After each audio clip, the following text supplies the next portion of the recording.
दृष्ट्वा सुवरं तत्र त्रस्तासीन मनेप्सितम् अन्तः सवा स्थिता कस्मिन् नर्पयामास नस्रजम्। भगवान नारायण ने शिव से प्रार्थना किया, नारद जी को मोहित कैसे करना है।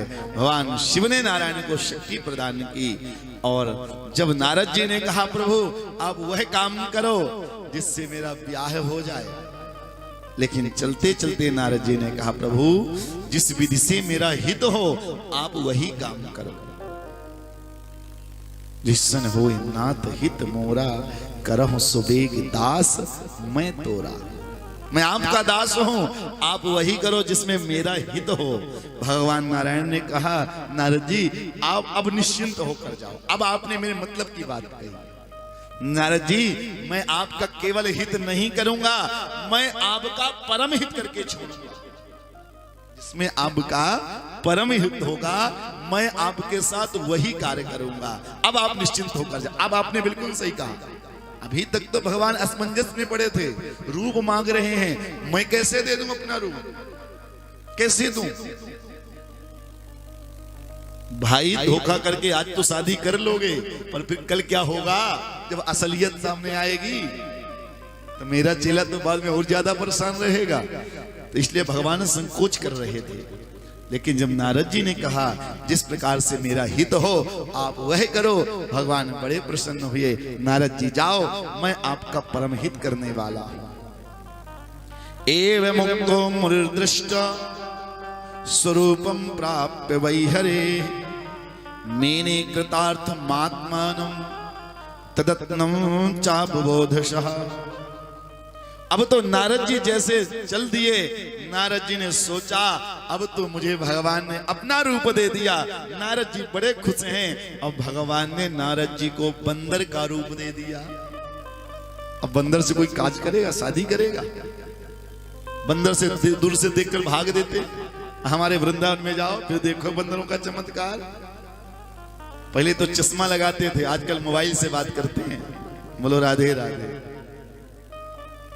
हमारे वृंदावन के बंदर बड़े समझदार हैं। अब चश्मा का भाई चश्मा तो मिल गया, अब मोबाइल भी चाहिए। मोबाइल चलाते चलाते आपकी आंख कमजोर होती है तो चश्मा लगवाते हैं डॉक्टर लोग। लेकिन हमारे वृंदावन के बंदर समझदार हैं, पहले चश्मा लगाओ फिर मोबाइल चलाओ, जिससे आंख खराब होने का झंझट ही ना हो। इतना बढ़िया चलाते हैं। हाथ से ध्यान रखना, आप लोग यहाँ तो हाथ से छीन ले जाते हैं मोबाइल देखे, क्योंकि चश्मा तो उनको एक फ्रूटी मिलती है चश्मा में, और किसी का मोबाइल चला जा लाख 2 लाख का फिर देखो। जो जो व्यक्ति कहेगा सब देते हैं और दे भी देते हैं, ये भी अच्छा है। अब देते कैसे हैं वो तुम्हारे तबला वाले भैया जानते हैं। इनका ले गया और जब दिया तो ऐसा दिया लोग नहीं पाए, नाली में गिरा दिया। हमारे साथी थे बेचारे। तो ऐसे बंदर की तरफ कोई जाना नहीं चाहता, बंदर की तरफ कोई देखना नहीं चाहता।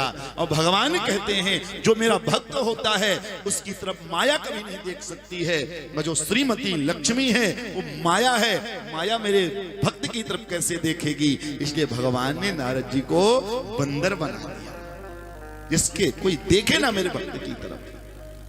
लेकिन नारद जी इस भाव को नहीं समझ पाए। अब तो नारद जी चल दिए।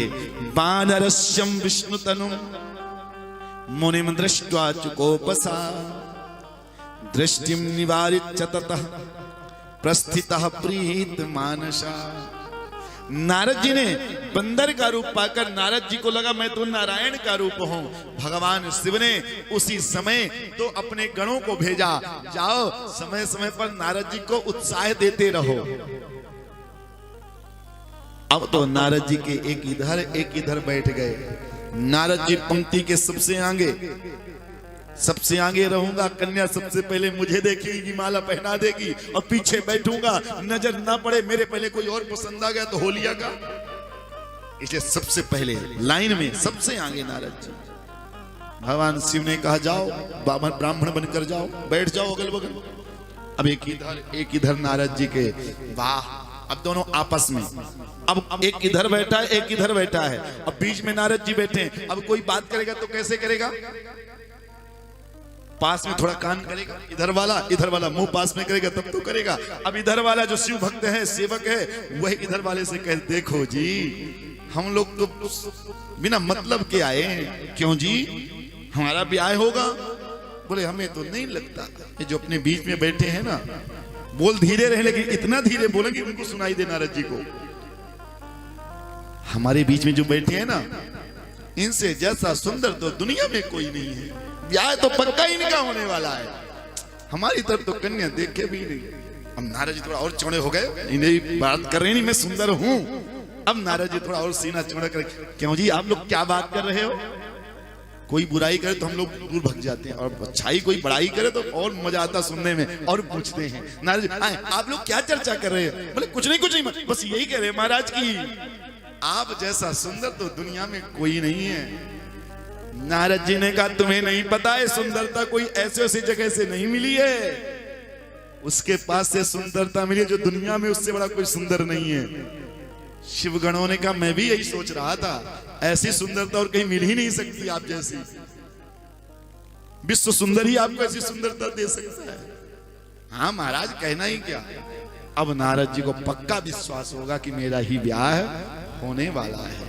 अब नारद जी सीना चौड़ा करके बैठे हैं। कन्या ने माला हाथ में लेकर, जयमाला लेकर कन्या आई। जैसे कन्या की दूर से नजर नारद जी की तरफ पड़ी, कन्या देखकर ही आग बबूला हो गई, क्रोधित हो गई। भगवत प्रेमियों, कन्या ने जिस लाइन पर नारद जी बैठे थे, नारद जी को देख करके कन्या दूसरा रास्ता ही बदल लिया और दोबारा नारद जी की तरफ घूम करके भी नहीं देखा। नारद जी को लगता है इसकी नजर नहीं पड़ी ठीक से, थोड़ा मैं खड़ा हो जाऊं। नारद जी थोड़ा मुस्कुराने लगे, कभी इधर कभी उधर, थोड़ा सिंहासन में बैठे हुए जिससे नजर पड़ जाए, लेकिन कन्या दोबारा मुड़कर नहीं देखा। नारद जी तड़पड़ाने लगे, आखिर कन्या मेरी तरफ क्यों नहीं देख रही है? भगवत प्रेमियों, नारद जी जो थे, कन्या को शिव गणों को बंदर के रूप में दिखाई देते थे, बाकी सबको नारद जी के ही रूप में दिखाई देते थे। पूरी दुनिया को नारद जी बंदर के रूप में नहीं थे, केवल शिवगण और कन्या को। लेकिन कन्या सभी की तरफ देखा, लेकिन कन्या को कोई पसंद नहीं आया। कन्या निराश हो गई। उसी समय भगवान नारायण आते हैं। स्त्री कृते व्याकुलम विष्णु माम कारसी विमोह कहा अन्वकारसी स्वरूपेण एन कापट्य कार्य कृत। जैसे ही भगवान नारायण आए, राजा का राजकुमार का रूप लेकर कन्या नारायण को देखते ही जयमाला डाल दिया। कोई समझ नहीं पाया और दुल्हन ले गए लक्ष्मीवासा। लक्ष्मीपति उस दुल्हन को लेकर के साथ में चले गए। सब राजा निराश हो गए, लेकिन नारद जी विशेष निराश हो गए। नारद जी को लगा सब कुछ खत्म हो गया, अब तो कुछ बचा ही नहीं है क्या जीवन में। नारद जी विशेष निराश हुए। उसी समय उस शिवगण दिखाई दिए। क्यों पंडित जी, तुम तो कह रहे थे विवाह तो मेरा होने वाला है, मेरे जैसा कोई सुंदर नहीं है, क्या हुआ? मेरा तो विवाह नहीं हुआ। शिवगणों ने कहा महाराज सुंदर तो आप अब भी हो, जरा एक बार अपना चेहरा तो देख लो, कितने सुंदर हो आप। नारद जी ने विचार किया देखना चाहिए। अब वहां शीशा कहां मिले, दर्पण कहां मिले देखने को? नारद जी महाराज देखे सामने पानी भरा हुआ था। नारद जी ने सोचा चलो पानी में देखता हूं। एक तो बंदर का रूप, दूसरा पानी में और भयंकर दिखाई दिया। अरे राम राम राम, मेरे साथ तो नारायण ने धोखा किया। तदरूपेण मनुष्यत्वं भव दुःख भुर्गिरे यन्मुखं त्युत मानवे तुम ते भवन्तु सहायिनः। अरे जिसने मुझे बंदर का रूप दिया मैं उसे नहीं छोड़ूंगा, लेकिन तुम दोनों ने मेरे साथ धोखा किया। अरे जो शिक्षा तुम अभी दिया मेरे को, ये शिक्षा तो पहले ही भी दे सकते थे, लेकिन ध्यान रखना ये दुनिया वाले आपको शिक्षा देंगे तो तभी शिक्षा देंगे जब आप किसी लायक नहीं रह जाओगे। बोलो राधे राधे। दुनिया से जब आप शिक्षा लेने की आशा रखोगे तो दुनिया वाले आपको शिक्षा तब देंगे जब आप किसी लायक नहीं बचोगे। आप देखो ना, लोगों को कोई काम करवाना हो, यदि पहले फोन कर दो, अरे मेरी बहन जान पहचान नहीं है, नहीं तो मैं जरूर करवा देती तेरा काम। और काम ना हो, बाद में आप कहो मेरा काम नहीं हुआ, अरे तूने मुझे बताया नहीं, मैं यूं करवा देती, यूं हो जाता। बोलो राधे राधे। ऐसे करते हैं ना लोग, हमारे साथ भी ऐसे करते हैं, सबके साथ। एक बार हमारे कोई यूट्यूब में कथा चल रही है, कोई बात, एक हमको कहीं जाना था, मेरी टिकट लेटी, कोई बात नहीं, चले गए धक्का खाते।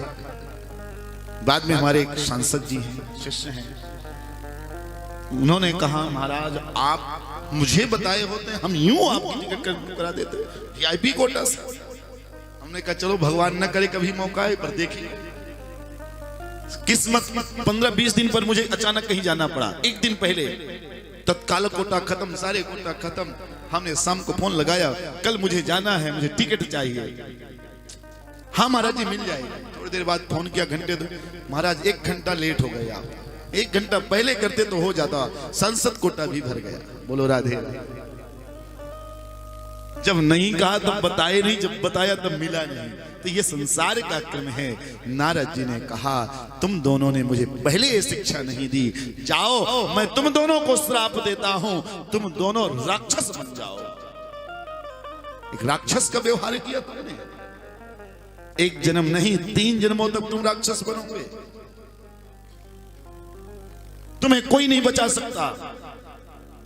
शिवगण चरणों में गिर गए, महाराज क्षमा कर दीजिए, मुझसे गलती हुई, मैं कोई ब्राह्मण नहीं हूं महाराज, मैं तो शिवगण हूं, शिव के कहने पर यहां आया था, मुझे क्षमा कर दीजिए, मैं नहीं जानता तुम राक्षस बनोगे, लेकिन चलो तुम गिड़गिड़ा रहे हो तो मैं तुम्हें कहता हूं। वीर्यान मुनिवरस्याप्ता राक्षसे सत्वमादिशं स्यायतां विहवंसिक्तौ बिलनौ सुप्रतापिनौ।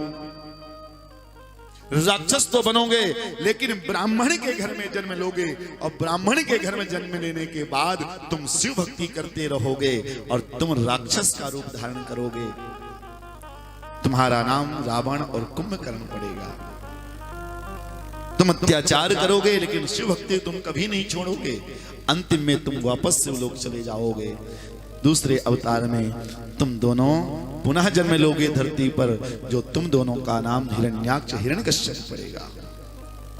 तीसरे जन्म में तुम दंतवक्त्र और शिशुपाल के नाम से जाने जाओगे, जिनको भगवान कृष्ण वध करेंगे, और तुम फिर शिवलोक जाकर सदा सदा के लिए शिवलोक में निवास करोगे। ऐसा आशीर्वाद दिया है। शिवगणों ने कहा महाराज हमने आपकी सुंदरता का मजाक उड़ाया और आपने हमें राक्षस बनने का श्राप दे दिया, लेकिन जिस महान पुरुष ने ये सुंदरता दी है उसे क्या मिलने वाला है। शिवगणों ने और थोड़ा सा बढ़ा दिया। नारद जी ने कहा जिसने सुंदरता दी है बस उसी के पास जा रहा हूं और उसे ही देखता हूं। अब नारद जी क्रोधित होकर के भगवत प्रेमियों सीधे भगवान नारायण के पास में जाते हैं।